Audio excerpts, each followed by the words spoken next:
Number one teacher है ज्ञान का सागर बाप। उनको फिर ज्ञानियों का ईश्वर कहा जाता है। क्या? ज्ञानियों का ईश्वर है, ज्ञानेश्वर कहा जाता है। वो ज्ञान सिखलाने वाला ईश्वर है।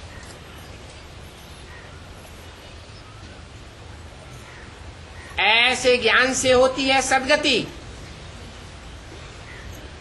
पहले पहले मन बुद्धि रूपी आत्मा की सद्गति होती है।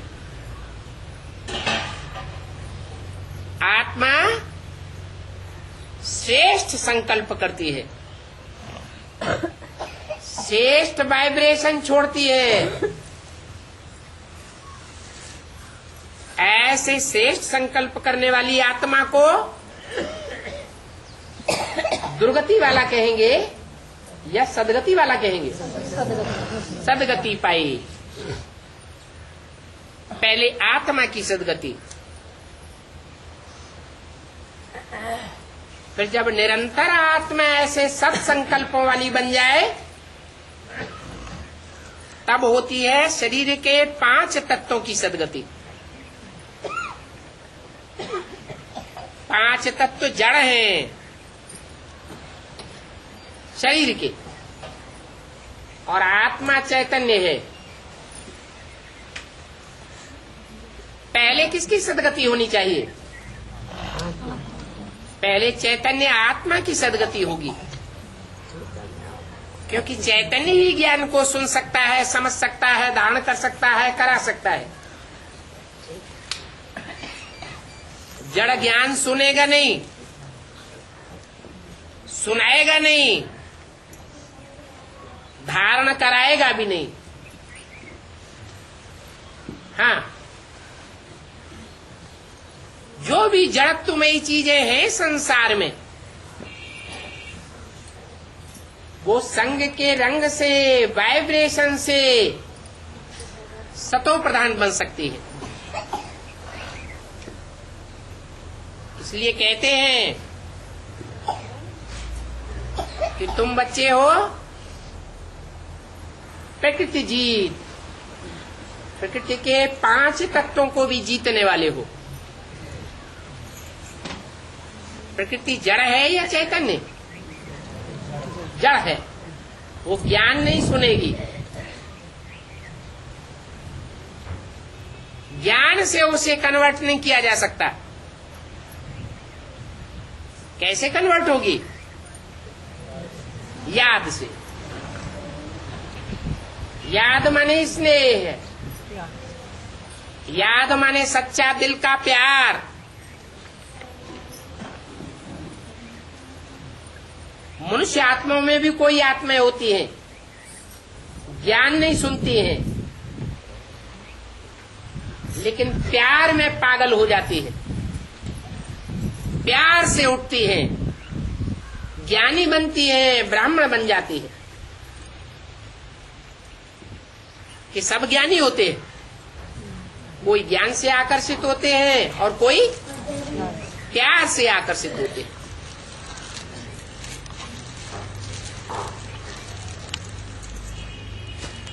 फिर भी कहेंगे कि ज्ञान से सद्गति होती है।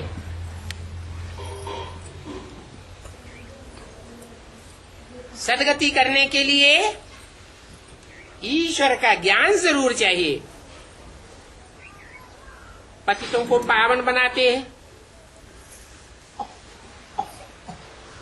ज्ञान से और योग से। योग से सारी दुनिया पतित से पावन बनती है। जो पशु पक्षी हैं, कीड़े मकोड़े हैं, ये आत्मा है या नहीं है?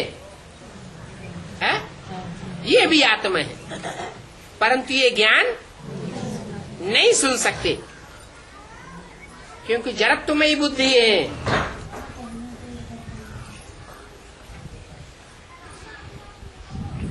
फिर ये नई दुनिया में जावेंगे या नहीं जावेंगे? नई सृष्टि में नंबरवार जाना होगा या नहीं होगा? जाएंगे। कैसे जाएंगे? ज्ञान तो सुनते नहीं। इनकी सदगति कैसे होगी? है? याद से सदगति होगी। याद से वाइब्रेशन बन जाता है।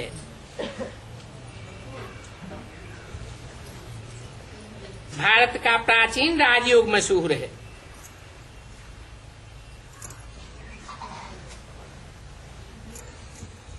प्राचीन राजयोग से आयरन एज से गोल्डन एज बनी थी।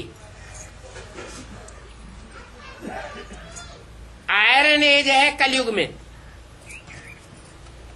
सतयुग में होती है गोल्डन एज। ये भी समझाया है कि योग दो प्रकार का है।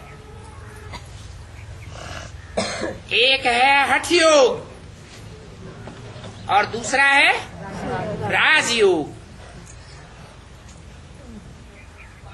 उन मनुष्य गुरुओं का है हठ योग और तुम्हारा है राजयोग।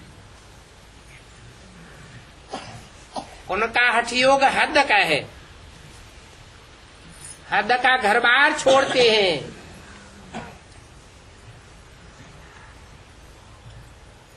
परंतु वास्तव में मन बुद्धि का लगाव घर बार में लगा रहता है। मन बुद्धि से नहीं छोड़ पाते। और तुम स्थूल में घर बार नहीं छोड़ते हो, लेकिन मन बुद्धि से तुम्हारा लगाव घर बार से, देह के संबंधियों से, देह के पदार्थों से तुम्हारा बेलगाव हो जाता है। जब बुद्धि डिटैच हो जाती है तो ये दुनिया अच्छी नहीं लगती। दुनिया अच्छी नहीं लगती है तो बुद्धि कहाँ जाएगी? या तो नई दुनिया में जाएगी जिसका नजारा हमें बाप ने दिखाया ज्ञान के द्वारा, या तो दूसरों की सेवा में बुद्धि जाएगी, या तो परम धाम में बुद्धि जाएगी। तीन ही ठिकाने हैं, सुखधाम, शांति धाम या फिर सेवा का धाम। अभी तुम साफ सेवाधारी हो तो तुम हो बेहद के सन्यासी और वो है हद के सन्यासी।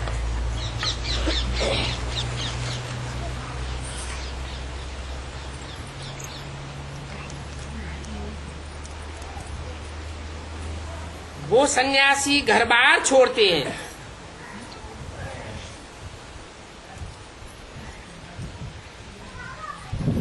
दुनिया को दिखाने के लिए। तो उनमें कितना अहंकार आ जाता है। घड़ी घड़ी कहते हैं हमने घर बार छोड़ा है।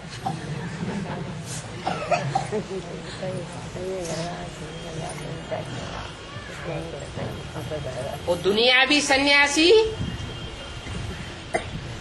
उनके अंदर ये संस्कार कहाँ से आते हैं? अहंकार के। झूठा अहंकार त्याग करने का, झूठा अहंकार पवित्र बनने का। हम पवित्र रहते हैं, जबकि उनकी पवित्रता ऐसी ही है जैसे कोई कैदी 8-10 साल जेल में रहे और बाद में जेल से निकले तो कहे मैंने 10 साल की पवित्रता धारण की है।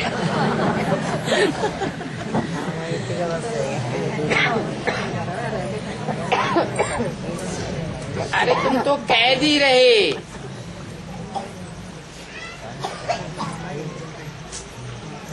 रसगुल्ला सामने हो, व्यंजनों की थाली सामने हो, फिर भी उसे ग्रहण करने की कोई इच्छा न हो, उसको कहेंगे सच्चा त्यागी। और रसगुल्ले हैं ही नहीं, थाली आए ही नहीं, या हठपूर्वक सामने आने ही नहीं दी, फिर कहे हम त्यागी हैं। तो ऐसे हठियों के संस्कार उन दुनियावी सन्यासियों ने कहां से धारण किए है? ब्राह्मणों की दुनिया में ही ऐसे सन्यासी हैं, खास करके बेसिक ब्राह्मणों की दुनिया में, जो घरघाट छोड़ करके बैठे तो हुए हैं परंतु प्रवृत्ति में नहीं है, निवृत्ति में है या प्रवृत्ति में है? निवृत्ति में है।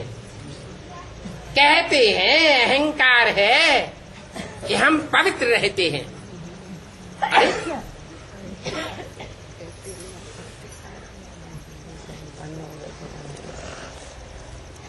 पवित्र कैसे रहते हैं? पति पत्नी दोनों इकट्ठे हों और फिर पवित्र रह करके दिखावें तो कहेंगे पवित्र। फिर कहते हैं हमारी तो बेहद की गृहस्थी है, हद की गृहस्थियों से हमारा मेल नहीं किया जा सकता, हमको टैली नहीं किया जा सकता। बाप भी कहते हैं मैं जब आता हूं तो बेहद की गृहस्थी बनाता हूं,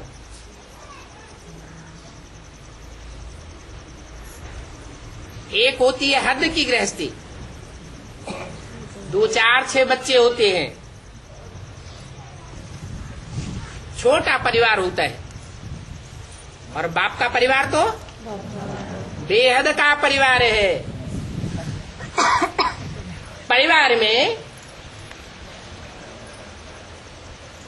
परिवार के और संबंध बाद में बनते हैं। पहला संबंध कौन सा बनता है? कौन सा बनता है? बाप बच्चे पहले बन जाते हैं। पति पत्नी का पहला संबंध है पति पत्नी का।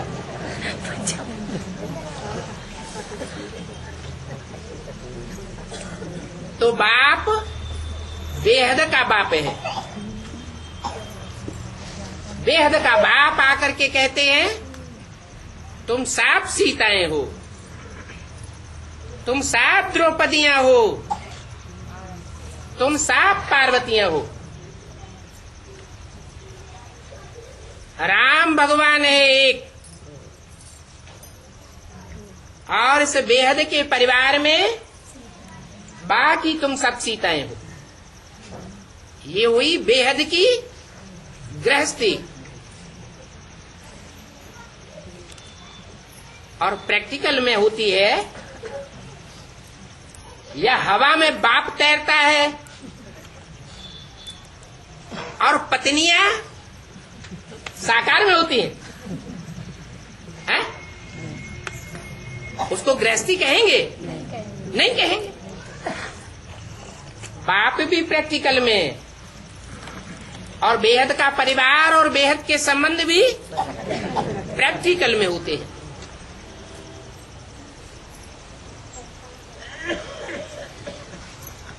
देखे जा सकते हैं, समझे जा सकते हैं, अनुभव किए जा सकते हैं। सिर्फ कहना कि हम तो घर गृहस्थ में रहते हैं, इसलिए मुरली में पूछा, मुरली में प्रश्न किया गया। वो ब्राह्मण कहते हैं कि हम ब्रह्मा बाप के बच्चे हैं। उनसे प्रश्न पूछो, तुम ब्रह्मा बाप के बच्चे ब्राह्मण हो तो तुम्हारा ब्रह्मा कहाँ है? प्रजापिता ब्रह्मा कहाँ है? तो कहेंगे सूक्ष्म वतन में। तो बाप सूक्ष्म वतन में और माताएं साकार वतन में और बच्चे भी साकार वतन में, ये कैसे हो सकता? साकार परिवार साकार में होता है, इस सृष्टि पर होता है, या सूक्ष्म वतन में होता है? साकार में ही होना चाहिए। तो कहना एक और करना दूसरा हो जाता है।